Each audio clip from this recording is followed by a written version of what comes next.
Okay, pag-usapan natin ngayon kung paano gumagana yung ating coin slot. So, yung wiring natin sa coin slot, syempre basic lang, 12 volts, tapos ground. Yung focus natin ngayon is dito sa white wire. Yung white wire, naglalabas yun ng pulse output, parang ganito. Okay, yung pulse natin, kung i-check natin yan, ganito yung itsura niya. Actually, kung ipa-plot natin yan sa voltage, meron tayong VCC, tsaka meron tayong ground. So yung pulse, pagka naka-NO o naka-active low, magsisimula yan or by standby, naka-set yan sa VCC. So sa ating example, dito sa coin slot, yung VCC natin is 12 volts. Ngayon, baka itanong nyo, 12 volts pala yan. So bakit hindi nasisira yung ating GPIO ng Node MCU or ESP32? Hindi siya nasisira kasi yung 12 volts na output ng ating white wire or signal wire ng coin slot is masyadong mababa ang current. Kaya binabagsak yan ng internal resistance ng ating GPIO. Kaya hindi nasisira. Pero pag nagkamali kayo at naikabit nyo yung positive mismo ng ating coin slot wherein galing yan sa ating power supply na kadalasan ay 5 amperes yung current, sigurado masisira yung GPIO nyo. Huwag nyo nang itanong kung bakit. Kasi masyadong mataas yung 5 amps na current tsaka 12 volts na voltage para sa ating GPIO. Alalahanin natin 3.3 volts lang yung ideal voltage na kayang dalhin ng ating GPIO. So nagkataon lang na mababa yung current kaya na-drop yung internal resistance ng GPIO. Okay? So yan yung explanation. Kaya mas maganda talaga since native 12 volts yung ating pulse signal ng coin slot, mas maganda na gumamit tayo ng optocoupler. One reason is para i-protect yung ating GPIO in case of accidental connection ng positive wire. At least kung mag-short man yung coin slot sa positive na terminal or na supply wire, at least hindi pupunta sa GPIO. Hindi masisira yung GPIO. Pangalawa na yung countermeasure regarding sa pitik ng lighter o kahit na ano pa. Number one reason bakit tayo maglalagay ng optocoupler o isang tawag dun is opto-isolator is to isolate the GPIO or the input ng ating node or ESP sa 12 volts na supply na nanggagaling sa ating coin slot. So ina-isolate niya yung ating GPIO sa input na which is high voltage. Okay, yun yung rason. Yun yung primary reason na gumagamit tayo ng optocoupler, hindi para i-countermeasure yung mga ghost credit or mga pitik ng lighter. Number one reason bakit tayo gumagamit ng optocoupler is to protect the GPIO. Pangalawa na yung mga reason na ganyan. Kasi actually kahit pa naka-optocoupler ka, meron pa rin ghost credit. I-explain ko sa inyo mamaya. Okay? Meron tayong dalawang signal detection types. Active high, wherein dinedetect natin itong nasa taas, itong high, with respect to ground. So, VCC yung high. Sa ating example, 12 volts, itong mga to. Meron din naman tayong active low, wherein dinedetect natin yung low, yung ground signal. Okay? Tapos, sa high-low detection naman, meron dalawang klase. Number one, dinedetect natin yung buong high signal. Itong buong high na to, signal na to. Simula sa pag-start ng high hanggang sa bumaba, dinedetect natin yan. Ito yung high na detection. Meron din tayong low detection. Dinedetect na naman natin yung buong low signal. Simula sa pagbaba ng signal sa ground hanggang sa pagbalik niya sa taas. So, dinedetect natin buong low signal. Ito yung low signal detection or low state detection. Meron din naman tayong tinatawag na rising edge. Ano yung rising edge? Ito yung corner ng ating signal. Simula sa low, simula sa ground, oras na to umangat siya o oras na tumaas siya, dito sa corner na to, ito yung dinedetect natin. Hindi na natin dinedetect itong dito na portion after nitong corner. So yung dinedetect natin, yung rising edge lang, ito lang. Pag nakita na natin to, disregard na tong sumusunod na mga signal. So bakit dito lang? Bakit dito wala? Kasi walang rising edge. Yung rising edge is from low naging high. Dito, from low, from ground, naging VCC. Ito yung rising edge. Dito kasi wala siyang low. Lagi siyang high. Nag-start siya sa high. So wala siyang rising edge. Tapos meron naman tayong falling edge. Ito naman yung mga falling edge. Yung falling edge from high, tapos bumagsak or bumaba yung signal, dito natin ito dinedetect. So yung after ng falling edge, hindi na natin yan dinedetect. Dinedisregard na natin yan. Okay, again, yung falling edge from high going to low. Itong dito lang na portion. So sa electronics at saka sa programming ng mga microcontroller, kung may experience kayo, maiintindihan nyo ito. Okay? So heads up lang, ito yung ginagamit natin, itong falling edge. Kadalasan sa mga programs natin, lalo na sa mga piso Wi-Fi. I-explain ko mamaya paano ito gumagana. So sa mapapansin nyo, tatlong falling edge yung na-detect dito. Kasi nga, galing sa high, tapos naging low. Ito yung falling edge. Galing sa high, naging low, falling edge. Galing sa high, naging low, falling edge. So lahat ng signal na after ng falling edge, disregarded na yan. Hindi na yan nagmamatter. Kasi ito lang yung tinitingnan natin. Next. So ito na yung coin slot modes. Dito sa likod ng ating coin slot may makikita tayong dalawang switch. Ito yung NO, wherein ginagamit natin ito sa active low, tsaka yung NC, wherein ginagamit natin sa active high. So, sa kadalasan, yung pinaka-common natin ginagamit is NO, which is active low, meaning yung dinedetect natin yung low signal, specifically falling edge. Hindi active high ha, hindi high signal, kundi low signal.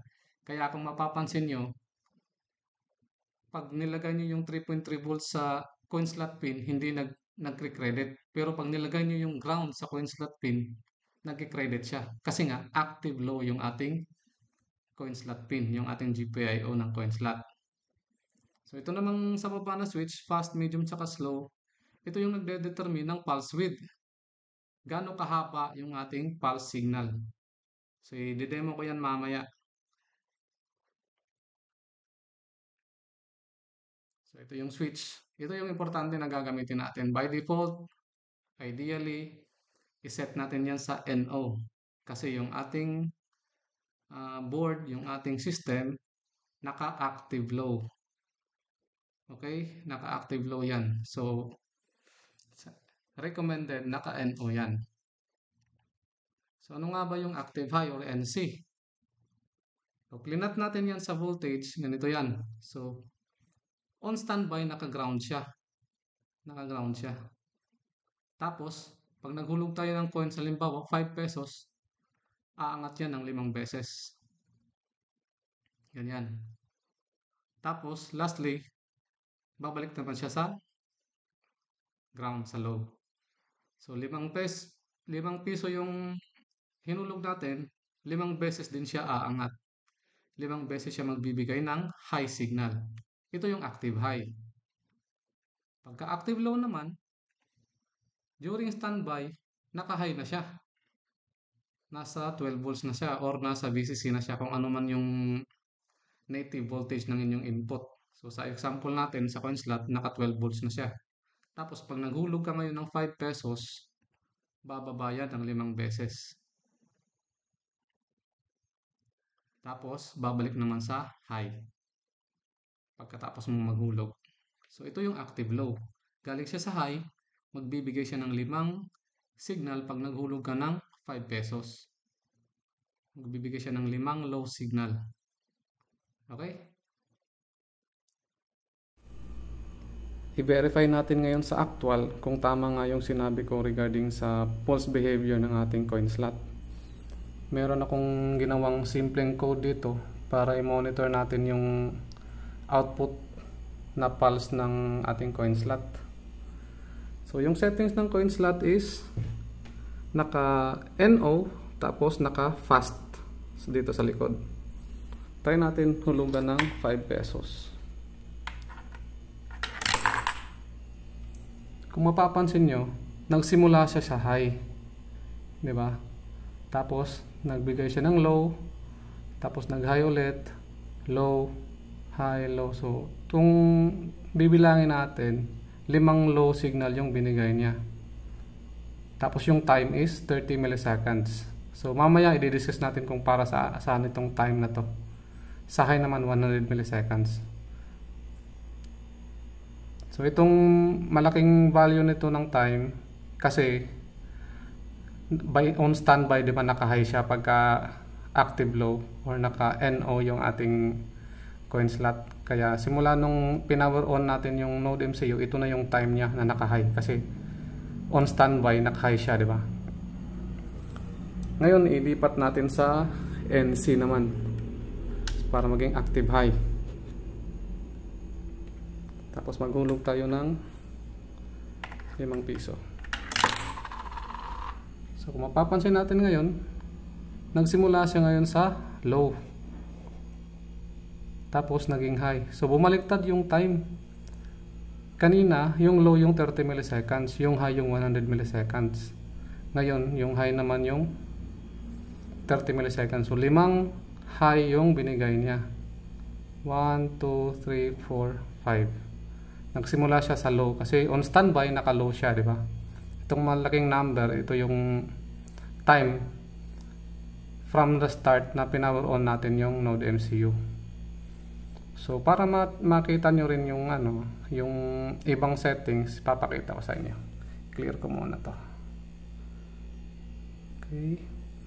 So ngayon naka NO siya, di ba? Balik natin sa naka NC siya, ibalik natin sa NO. Tapos subukan natin naman yung medium para makita nyo lang yung difference sa time. Kanina yung low 30 milliseconds, 100 naman yung high.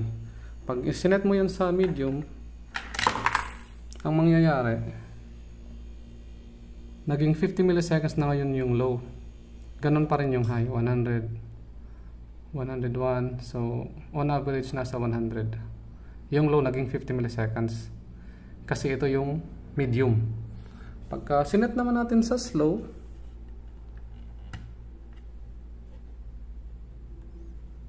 hulog tayo ng coins, 5 pesos. So naging parehas na. Yung high 100, yung low 100 pa rin. So alam nyo na ngayon yung difference ng high, fast, medium, tsaka slow. Ito yung pulse width. Ito yung time delay ng ating pulse signal. So, i-explain ko yan mamaya. Ngayon, i-discuss natin yung details ng ating time na nakakuha dun sa ating demo kanina. Okay? So, ito yung ating pulse. Ito yung ating pulse na nakikita kasi naka-NO nga tayo kanina. Wherein ito yung ating default na setting sa ating system. Lahat ng piso Wi-Fi, ganito yung ginagawa. Ganito yung setup. So itong high na to, itong mataas na to, ito yun. Itong high. Malaki yung value nito kasi nga, nung pinower on natin yung ating Node MCU, nagka-count na yan as high kasi nga on standby, naka-high siya, di ba? Pagbaba niya ngayon, saka pa lang tutumigil. Tapos itong maliit naman na to, na low signal, ito yung 30 milliseconds. Meaning, galing dito hanggang dito, 30 milliseconds yung time niyan. Yan. Simula dito hanggang dyan, 30 milliseconds yan. Tapos ito naman, ito yung 100 milliseconds. Again, galing dito sa start, 30 milliseconds bago umabot dyan. Tapos bababa naman. So, ganyan lang. So ito, disregard natin to kasi hindi natin to kailangan kasi nga on standby, ganito na yan. Ang importante sa atin ito, tsaka ito. So bumaba siya ng 30 milliseconds, tapos umakyat ulit, tapos nag-high siya ng 100 milliseconds, tapos bababa ulit 30 milliseconds ulit. Ganun lang paulit-ulit hanggang sa makapagbigay siya ng 30 milliseconds na low signal. Kasi nga 5 pesos yung hinulong natin. Okay? Discuss natin yung noise. Bakit nga ba mayroong noise? So lahat ng electronic devices is subject to noise. Maapektuhan yan. Maraming factors na nagbibigay ng noise. Number one, improper filtering ng power supply. Number two, regulation, hindi maganda yung regulator or any external factors na nakaka-apekto. Halimbawa, mayroong electromagnetic induction or anything na nakaka-disrupt ng signal. So, kung mapapansin natin dito, supposedly, dapat straight line lang ito. Yung standby niya na VCC. Yung may mga instances na halimbawa may fluctuation sa voltage or mayroong problema yung filter capacitor natin, minsan bumababa ng saglit yung ating signal tapos babalik ulit parang ganito. Parang ganyan. So noise yan. Itong nasa baba, noise yan. Ito yung mga unwanted signals natin. Wherein ito yung dinedetect ng ating uh, GPIO ng ating coin slot pin na hindi dapat. So, ito yung pag-uusapan natin ngayon. Paano nga ba i-prevent ito? Via hardware, number one, gumamit tayo ng magandang back converter, magandang regulator. Number two, lagyan natin ng filter capacitor para ma-compensate niya itong mga pagbaba nito, ma-compensate ito ng capacitor. Okay? Pero, ganun pa man, kahit gaano pa natin ka dami ang filtering na gagawin natin, subject to interference pa rin yung ating circuit. Kasi nga, simple circuit lang yung ginagamit natin. Kahit mga advanced pa nga ng mga power supplies, meron pa ring noise. Lalo pa yung sa atin na simple lang. Okay? So, bakit nga ba na-detect itong noise na ito? Kasi yung ginagamit natin is interrupt or yung falling edge. Ito kadalasan yung ginagamit ng mga programmers natin sa ating piso Wi-Fi. So, ano nga ba itong interrupt? So, ito yung specific. Kung programmer kayo, alam nyo itong interrupt. Wherein minomonitor ito ng program na pag may nakita siyang, halimbawa, sinet natin sa interrupt na i-trigger mo yung interrupt sa falling edge ng signal. So, ngayon, every time madedetect itong mga to, magti-trigger yung interrupt. Every time na bumaba siya, kasi yung interrupt natin naka-set sa falling edge. Na-explain ko na kanina ano yung falling edge. From up, from high, naging low. Ito yung falling edge. Itong portion lang na to. Itong corner lang na to. Every time na bababa siya, yung corner niyan, automatic considered one pulse signal yan. Kahit gaano pa kababa yung pulse width.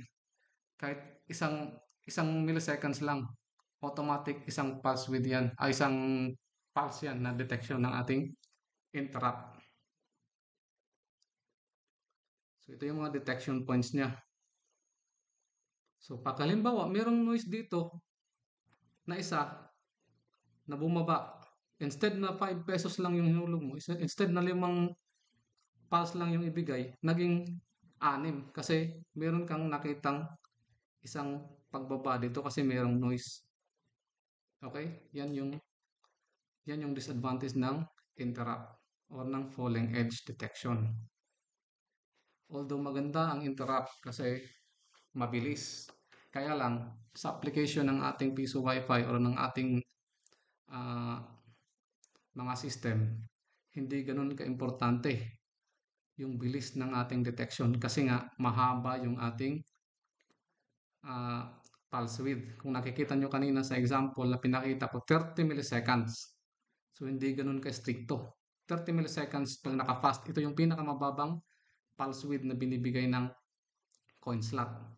So, hindi ganun ka-stricto. So, kahit loop lang yung gamitin natin, pwede. Kaya ako, sinasuggest ko sa mga developer na gumamit tayo ng ah, loop or debouncing function.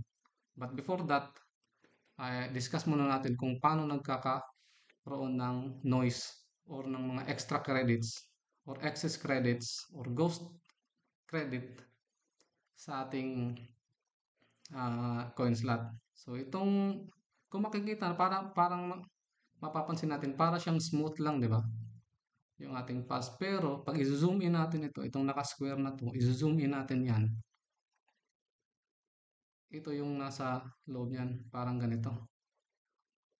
Meron muna siyang debouncing. Ito yung tinatawag na debouncing signal.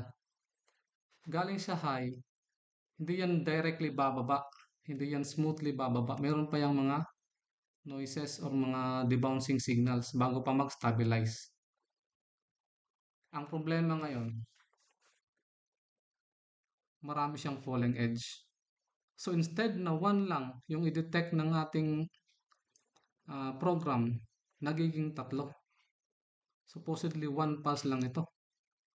'Di ba? Eh kaso mayroong debouncing signal or noise. Naging 3 yung falling edge. So nagiging 3 yung ating credit. So ito yung mga detection points niya. Kasi nga falling edge yung dinedetect natin. Hindi natin kinoconsider ngayon yung mga signal after the falling edge. Every falling edge automatic 1 signal yan. So sa mga noisy setup, sa mga noisy environment, ganyan yung nangyayari. Mayroong mga ghost credit, mayroong mga extra credit. Okay, lalo pa pagka push button yung ginamit mo. So sa example natin ngayon is coin slot, pero ganun din sa coin slot. Hindi ganun ka-smooth yung signal niyan. Ganito yung mangyayari. Actually, yung mga bagong coin slot ngayon sobrang noisy na. Kung may oscilloscope lang sana ako, papakita ko sa inyo. Kaya lang wala. Kaya ang ginawa ko, gumawa na lang ako ng program para ma-detect yung ating time pulse width. Okay, ito yung mangyayari. So instead na isang pulse lang, nagiging 3. So ito ngayon yung ating pulse width na 30 milliseconds supposedly.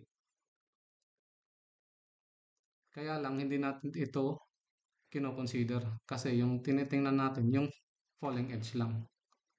Kaya hindi natin na ma-maximize yung totoong 30 milliseconds na pulse width. So ano yung solusyon? So ang solusyon ko is gumamit tayo ng debouncing method. I don't know kung naiintindihan nyo ito. Pero sana meron kayong idea. Actually, yung video na ito is request ito sa mga developer ng ating mga system na kahit man lang lagyan nila ng option to choose between interrupt and debouncing method. So, paano ba gumagana yung debouncing method? So, first, balik natin yung ating signal kanina. So, from high, mayroong noise, tapos nag-smoothen, tapos bumalik sa high. So, ito yung isang pulse, supposedly. Di ba? Kaya lang mayroong noise. Ang gagawin natin, i-detect natin to na ganito lang yung 30 milliseconds niya. Anong gagawin natin dito sa noise? Dapat i-ignore natin yan. So, paano gumagana ang debouncing method? Sa debouncing method, kailangan natin mag-set ng delay. Kung ilang milliseconds yung considered na 1 pulse. Dito, 30 milliseconds yung ating target kasi 30 milliseconds yung nakita natin kanina sa example sa actual na coin slot. Pero, siyempre, hindi natin gagamitin yung buong 30 milliseconds. Siguro babawasan lang natin ng mga 5. Siguro mga 25 or anything between siguro 15 to 30 milliseconds pwede yan. So, sa example natin ngayon, gagawin natin 25 for example. So, itong mga ito na mga falling edge, i-disregard natin yan. Kasi, ang gagamitin natin yan, yung mga falling edge as detection points sa start of timer. Gagamit tayo ng timer ngayon. every time na bababa or every time makaka-detect ng falling edge, i-start niya yung timer. Timer for 25 milliseconds, sabi ko kanina, di ba?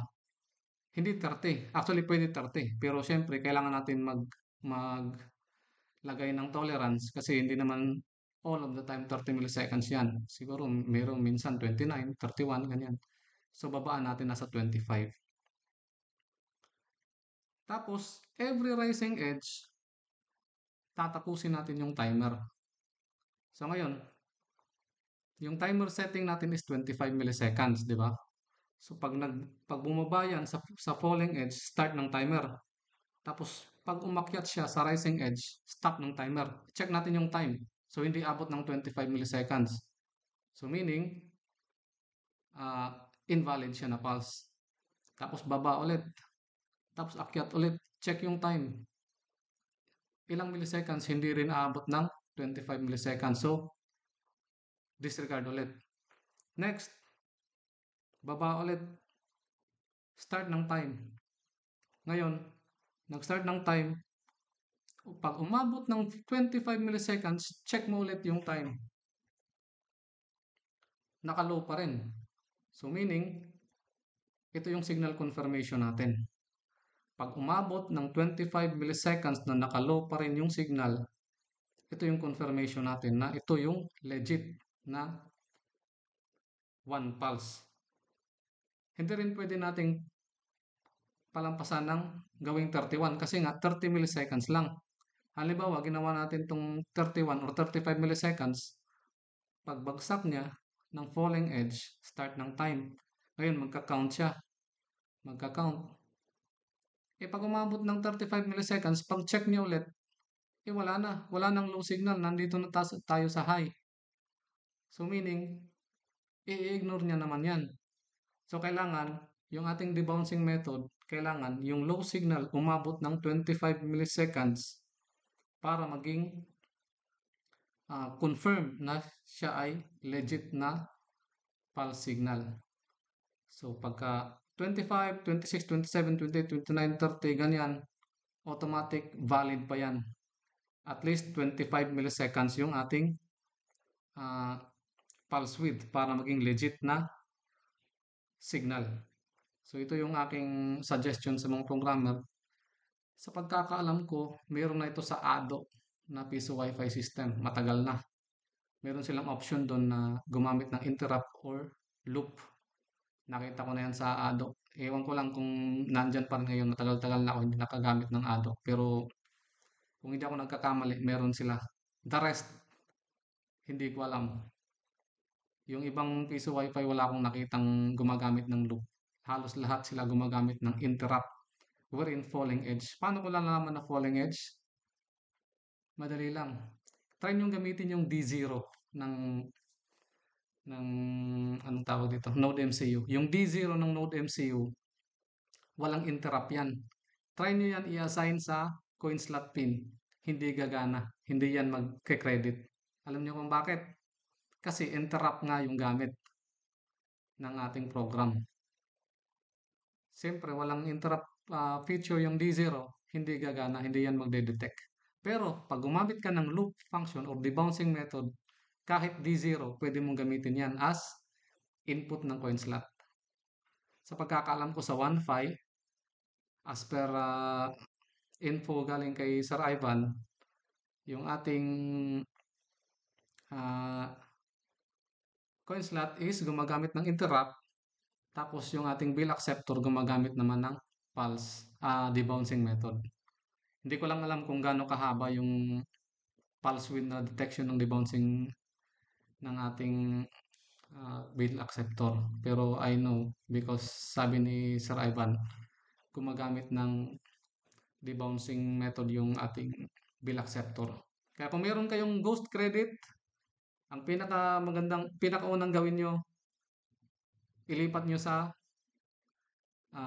yung coin slot pin, ilipat nyo sa bill acceptor. Tapos gawin nyo yung multiplier 1. Halimbawa, naka-assign yung coin slot nyo sa D4 ng Node MCU. Gawin yung NaN, tapos ilagay nyo sa bill acceptor pin D4 tapos yung bill acceptor multiplier gawin yung 1.